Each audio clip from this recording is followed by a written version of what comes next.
Baiklah hadirin sekalian, selanjutnya kita akan membahas mengenai sustainable downstream processing, balancing economic growth with environmental integrity, di mana kita akan mendengarkan bagaimana ekonomi dan juga lingkungan hidup bisa berjalan secara beriringan di tengah isu perubahan iklim pada saat ini. Saya ingatkan sekali lagi sebelum kita masuk ke sesi terakhir ini bahwa Bapak Ibu sekalian bisa mengajukan pertanyaan melalui QR Code yang ada di meja masing-masing Pigeonhole. Baiklah, sudah tidak sabar sepertinya, langsung saja kita undang moderator diskusi kali ini, Founder of Indonesia Cerah Foundation, Adityani Putri. Silakan.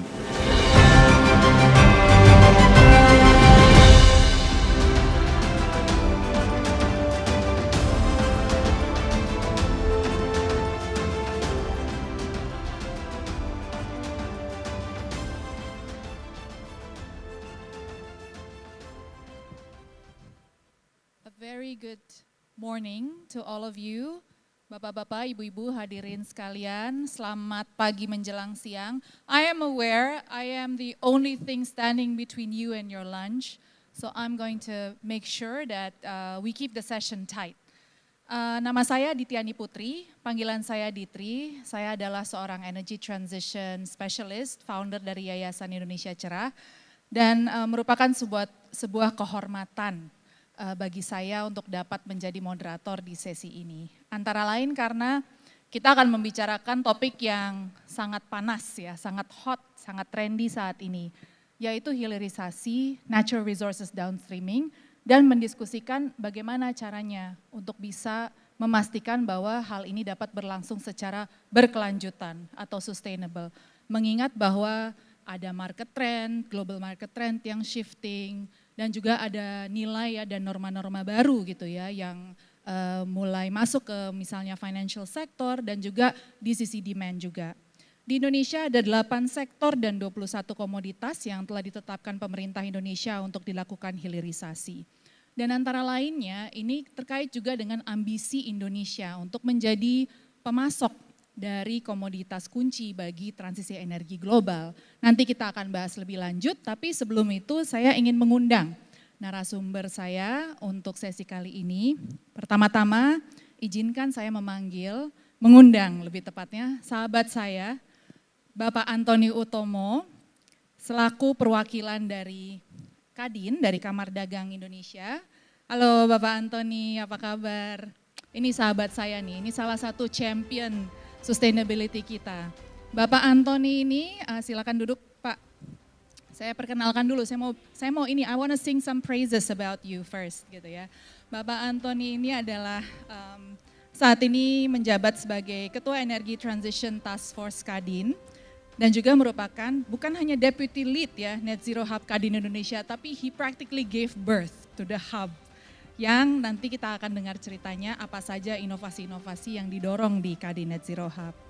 Kemudian berikutnya saya ingin mengundang dari PT PLN Persero, Ibu Ririn Rahmawardini, Executive Vice President Retail Product Development. Oh Ibu Ririn, silahkan Bu.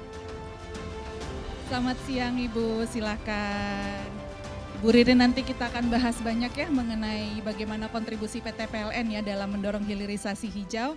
Oke, saya akan duduk sekarang dan langsung saya akan mulai dengan sesi tanya jawab dulu dari saya ya. Kita talk show dulu lah, santai dikit lah.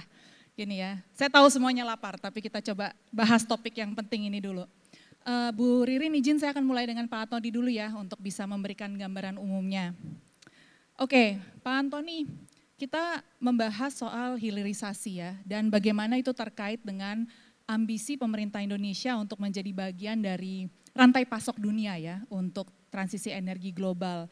Antara lain yang kita bicarakan di sini adalah hilirisasi dari critical minerals ya. Sebagai Kadin Pak, bagaimana Bapak melihat upaya ini? Apakah semua pilar-pilar kebijakan yang dibutuhkan untuk mendorong ini sudah ada gitu ya? Dan juga bagaimana dengan aspek ESG-nya nih dalam mendorong upaya ini. Mungkin silakan Pak bisa langsung dengan mikrofon itu. Ya, terima kasih ya Dit. Selamat siang Bapak Ibu sekalian, perkenalkan saya Antoni Utomo. Hari ini kami senang sekali ya bisa sharing bersama-sama dengan Bu Ririn dari PLN. Jadi Bapak Ibu sekalian seperti kita ketahui di Indonesia ini memang banyak sekali peluang ya yang terjadi dengan adanya policy atau kebijakan hilirisasi. Salah satu mungkin yang paling bisa kita lihat nyata misalnya di bidang otomotif ya Did ya. Di bidang otomotif seperti kita ketahui sudah banyak sekali OEM-OEM yang mau masuk ke Indonesia. Nah ini tentu sebuah peluang ya Bapak Ibu karena dengan adanya Perpres mengenai kebijakan EV itu ada insentif terhadap produsen-produsen yang mau melakukan manufacturing di Indonesia antara lain dengan mendapatkan pembebasan biaya impor dan lain-lain. Juga seperti kita lihat Dit kalau ITRI mengikuti kan ada proyek ke Singapura. Saya rasa ini juga salah satu peluang besar ya ke pelaku usaha di Indonesia karena pada saat ekspor elektron itu diluncurkan di Singapura, seperti kita ketahui ada TKDN atau prasyarat-prasyarat tertentu yang ini harus menjadi sebuah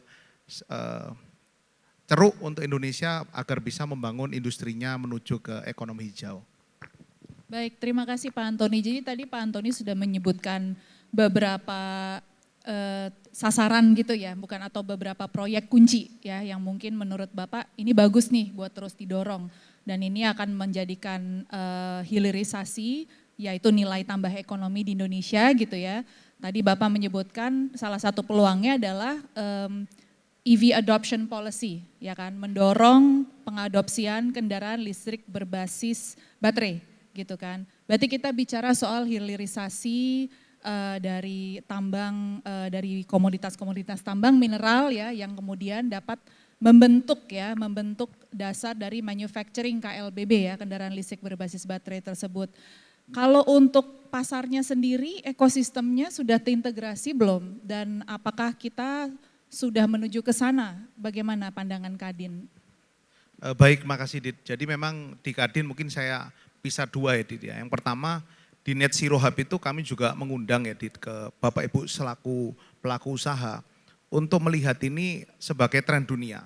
Jadi bukan karena ini game of shame atau kita harus malu orang lain sudah ada sertifikasi ESG atau SBTi, tapi seperti Bapak Ibu ketahui tren bahwa kurs terhadap climate change dan action towards tackling climate change itu akan menjadi tren.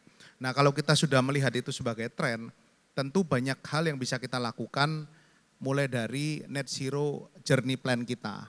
Nah kalau kita turunkan baru kita bisa nyambung tuh Dit. Karena seperti kita ketahui PLN juga saya kira sangat suportif ya Bu Ririn, nanti bisa diceritakan oleh beliau. Di mana ekosistem ini harus kita dorong bersama-sama. Karena salah satu tantangan di dalam pengembangan KLBB atau kendaraan listrik berbasis baterai, itu kan juga di infrastruktur. Dan gak mungkin lah kita timpakan semua ke PLN. Nah justru disinilah mungkin ini menjadi peluang bisnis ya Bapak Ibu sekalian. Karena sekarang seperti charging station itu bisa dimiliki oleh pihak swasta dan tentunya ini juga akan menjadi wave SPBU yang diganti dengan elektrifikasi.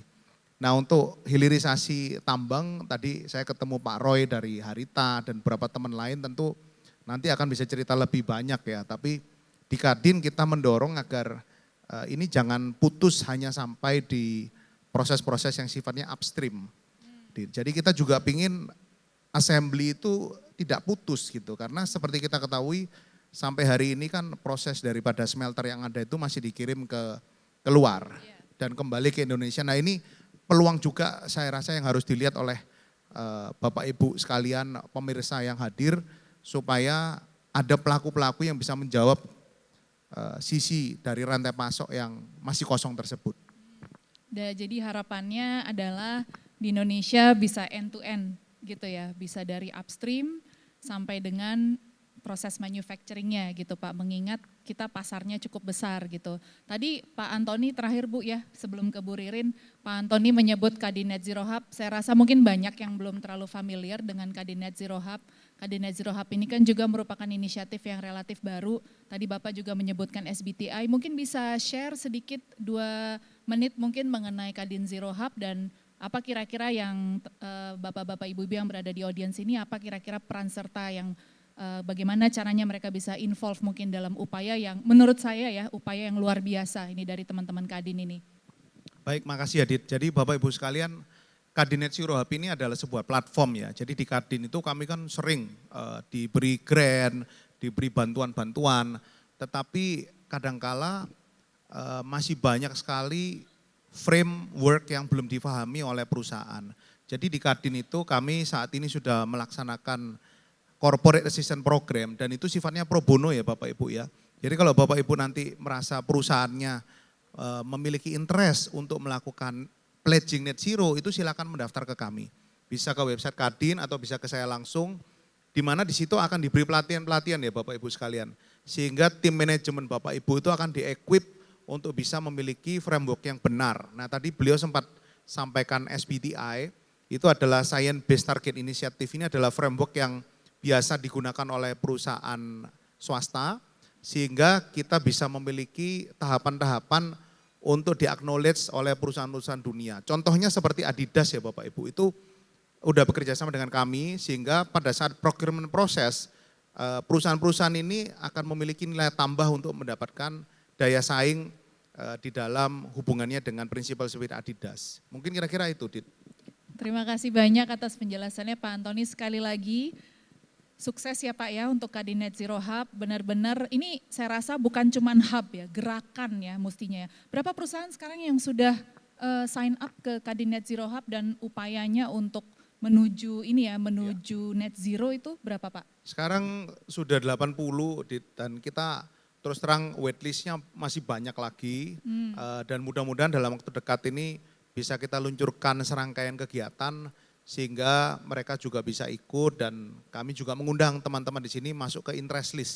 Karena pada saat nanti ada grant-grant seperti kemarin itu kita dari Bezos Earth Fund dan lain-lain, itu kami juga bisa teruskan ke beneficiary yang benar, ke perusahaan yang memiliki komitmen dan ujungnya bisa memperkuat daya saing kita selaku industri di Indonesia. Nah itu kata kuncinya, terima kasih banyak Pak Antoni. Ini sebenarnya sesungguhnya adalah upaya untuk meningkatkan daya saing perusahaan-perusahaan Indonesia di kancah internasional.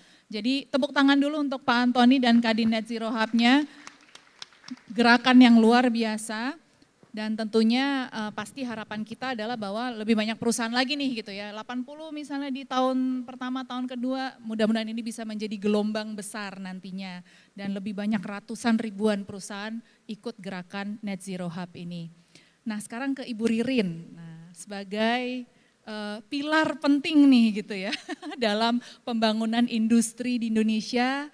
Dan juga kalau konteksnya adalah hilirisasi tentunya bukan hanya sekedar pemenuhan energi ya untuk proses-proses hilirisasi ya mulai dari proses smelting, produksi intermediary products-nya sampai dengan tadi ya Pak Antoni kan impiannya end to end ya manufacturing gitu ya. Ini kan kebutuhan energinya luar biasa besarnya ya. Dan tadi kita juga sudah lihat ya presentasi dari Bapak Wamen gitu ya. Proyeksinya ini kalau memang semua kita jalankan dengan benar ini akan lepas landas lah, akan take off. Gimana Bu dari sisi PT PLN gitu, kesiapannya, apa program mungkin yang sudah di-create gitu ya, dan dukungan-dukungan lainnya yang sudah disiapkan oleh PT PLN untuk mendukung upaya besar transformasi industri kita ini. Terima kasih Mbak Ditri, kalau tadi sahabat Pak Antoni saya juga sahabat beliau gitu ya. Oh semuanya sahabatnya Pak Antoni kesimpulannya ya, mungkin di sini di ruangan ini juga banyak sahabatnya. Oke, izin perkenalkan saya Ririn dari PT PLN. Jadi memang kalau berbicara sebuah investasi apalagi khususnya hilirisasi dan saat ini memang sangat concern ke situ. Di kami memang kalau terkait hilirisasi pasti PLN itu harus menyiapkan mulai dari awal sampai tadi Pak Antoni bilang, Bu Ririn gak cuma nyiapin energinya aja tapi sampai infrastruktur EV contohnya begitu ya Bu ya. Karena hilirisasi sangat berkaitan dengan EV. Jadi sesuai dengan roadmap dari pemerintah, kemudian kami juga ada program-program gitu ya.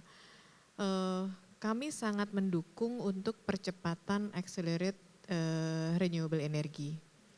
Jadi PLN itu kemudian setelah kami berkomitmen untuk net zero emission, kemudian mendukung semua program-program pemerintah, dan kami langsung menyusun RUPTL kami, itu menjadi RUPTL yang berbasis hijau. Dan ini dalam sejarah PLN ini adalah RUPTL pertama yang langsung memasukkan secara signifikan ini EBT-EBT yang akan masuk untuk menyiapkan kebutuhan-kebutuhan dari para investor yang akan berbisnis hilirisasi. Itu yang pertama. Kemudian yang kedua, bagaimana dengan yang existing, pada prinsipnya PLN itu harus palu gada. Kalau misalnya betul, mau listrik di mana kami harus siap. Karena prinsipnya adalah kami penggerak dari perekonomian gitu. Jadi ya harapannya misalnya saat ini memang concern kami itu terkait dengan hilirisasi ada di beberapa tempat di Sulawesi. Tapi tidak menutup kemungkinan juga tadi Pak Antoni sampaikan banyak juga perusahaan-perusahaan yang kemudian dia itu terkait dengan end-to-end-nya pasti banyak perusahaan-perusahaan baterai juga yang langsung masuk di Indonesia itu contohnya di Cikarang dan Karawang. Dan kami harus siap untuk melistriki itu. Programnya apa? Kalau dari sisi pembangkitan kami sudah mulai menerapkan bauran energi untuk memastikan pasokan daya yang hijau. Dari sisi keandalan pasti kami harus memastikan keandalan itu yang disuplai kepada pelanggan itu juga pasti harus continue. Kemudian kalau dari sisi tadi lebih ke downstream lagi, tadi dikaitkan sama Pak Antoni terkait EV, karena kayaknya pemerintah kita lagi sangat concern terkait dengan EV. PLN ini menjadi salah satu yang ditunjuk oleh pemerintah, diberi tugas untuk menyiapkan infrastruktur EV di Indonesia. Pasti harus bermitra. Tadi nggak bisa PLN sendiri. Mungkin itu secara garis besarnya kalau kita berbicara end to end, Mbak Diti. Baik. Terima kasih Bu Ririn. Kita coba bahas yang terakhir dulu yang EV ya Bu ya. SPKLU. Berapa Bu SPKLU yang dari PLN yang sudah tersedia? Persebarannya bagaimana? Karena di sini saya yakin banyak yang ingin menjadi early adopter ya. Tapi biasanya kekhawatirannya adalah, aduh nanti kalau saya misalnya pergi ke luar kota, ke Semarang, ke Surabaya gitu ya. Itu gimana gitu kan. Itu banyak concern-concern seputar SPKLU gitu ya. Dan yang mungkin terkait dengan itu juga menarik juga sih Bu untuk mendengar skema dengan swastanya seperti apa sebenarnya Bu. Jadi kalau terkait dengan charging station atau SPKLU ini gitu ya. Sampai dengan saat ini kami sudah memiliki 1662 yang di mana untuk PLN sendiri itu banyak berkolaborasi dengan mitra. Jadi kalau 1000 sekian tadi itu memang dengan mitra, kalau yang milik PLN sendiri mungkin kurang lebih di angka 700 atau 800-an ya Mbak ya. Nah kemudian bagaimana sih skemanya gitu ya, skemanya itu tadi, yang pertama kita ada 4 skema franchising Mbak. Skema franchising itu ada pembiayaan dari PLN, kemudian ada pembiayaan mitra charging setnya dan lahan itu dari mitra, atau kita bisa tripartit. Contoh lahannya misalnya dari Mbak Ditri, chargingnya dari Pak Antoni gitu kan. Kami yang siapkan supply atau connectionnya gitu. Dan yang skema keempat pun gitu ya Mbak ya. Itu tadi bisa menggunakan PLN Mobile untuk bertransaksinya. Skema keempat pun kalau misalnya dengan mitra ini dia sudah punya apps gitu ya, menggunakan appsnya dari partners gitu, itu pun kita juga sudah bisa berintegrasi dengan PLN Mobile. Jadi kalau yang dikhawatirkan saya mau ke Bandung gitu ya, bagaimana meyakinkan para pengguna EV ini untuk tahu titik-titik SPKLU-nya gitu ya. Itu sebenarnya sudah ada di PLN Mobile dan saya yakin pasti juga sudah ada di apps-nya para mitra. Dan kita ada trip planner seperti Google Waze-nya atau Google Maps atau Google Waze-nya. Itu di PLN Mobile udah bisa tahu titik SPKLU berikutnya itu di mana. Jadi nggak usah cemas gitu ya kalau tiba-tiba kehabisan listrik betul, gitu ya. Betul. Ada trip planner di PLN Mobile, ada titik-titik SPKLU-nya di PLN Betul. Mobile dan Iya. juga diharapkan dengan skema dengan swasta ini akan cepat bertambah ya jumlah SPKLU ya. Iya. Ada target Bu mungkin dalam 2-3 tahun ke depan? Kalau misalnya tahun ini kami pasti akan memasang kurang lebih 1000 sampai 2000 SPKLU, di mana pasti kami akan bermitra juga gitu ya Mbak ya, dengan para investor-investor dan banyak sekali yang sudah mulai tertarik bagaimana sih caranya membuka atau berbisnis SPKLU. Tadi Pak Antoni udah sampaikan juga gitu. Jadi ini sebuah bisnis yang mungkin akan menarik gitu. Itu yang pertama. Kami sangat terbuka untuk menerima siapapun berbisnis atau berinvestasi di sini.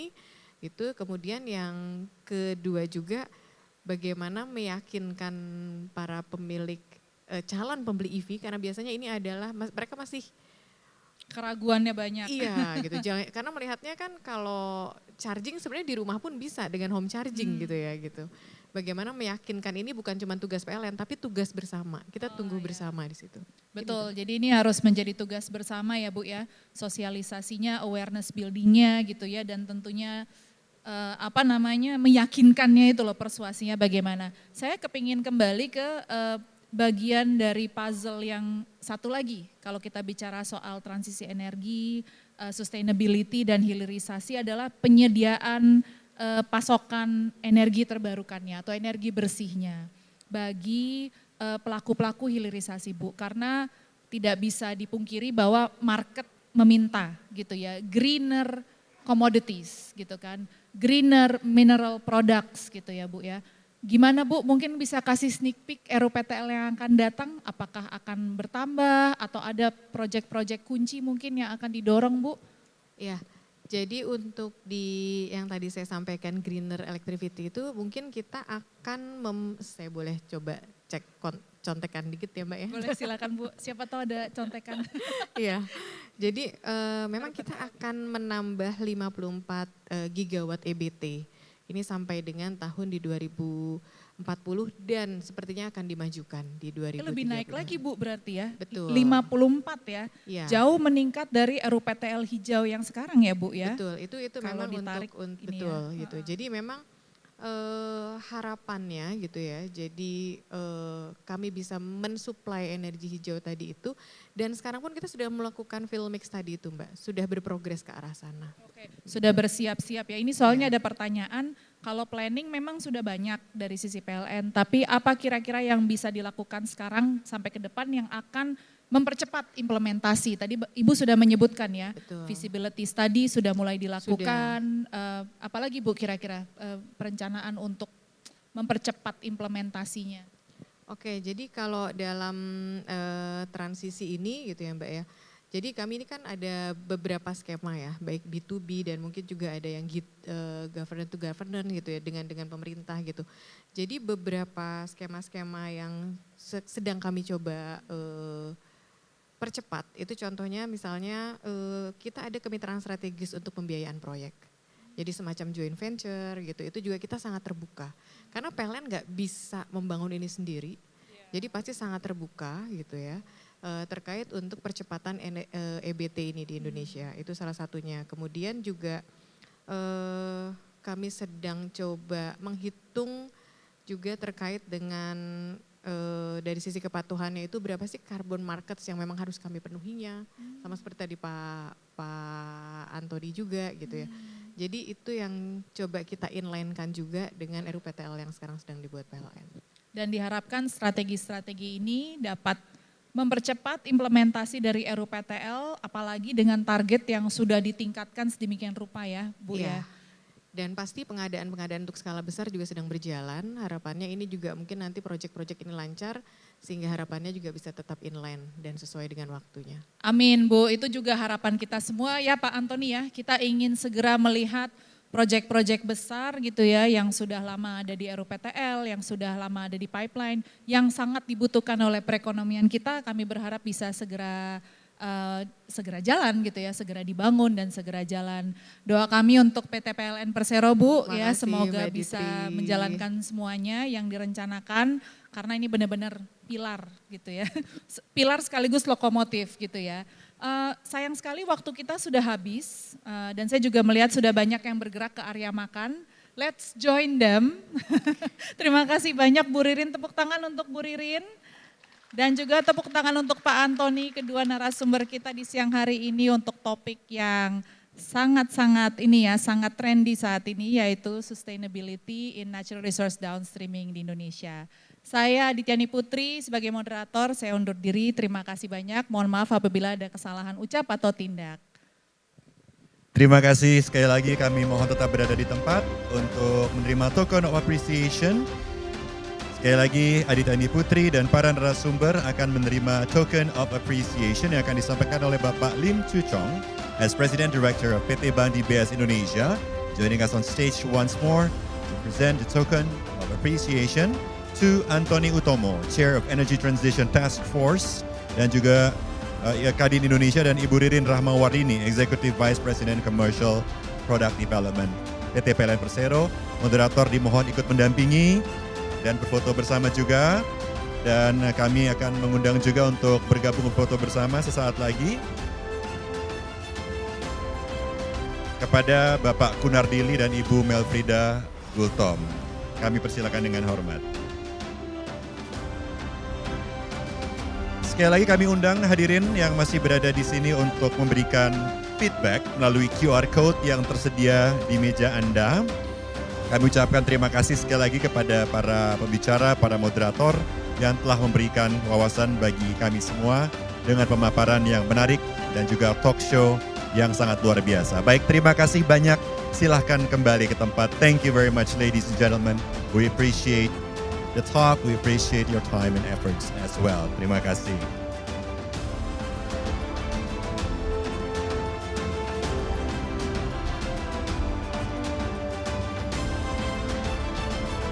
Kami ingatkan kepada hadirin sekalian bahwa lunch akan disajikan di area foyer. Mohon jangan lupa untuk membawa barang, jangan sampai tertinggal.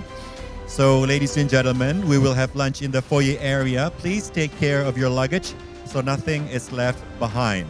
Dan untuk Bapak Ibu yang sudah tidak mempergunakan alat penterjemah atau translator device, silakan dikembalikan ke panitia di meja registrasi apabila tidak mengikuti sesi selanjutnya.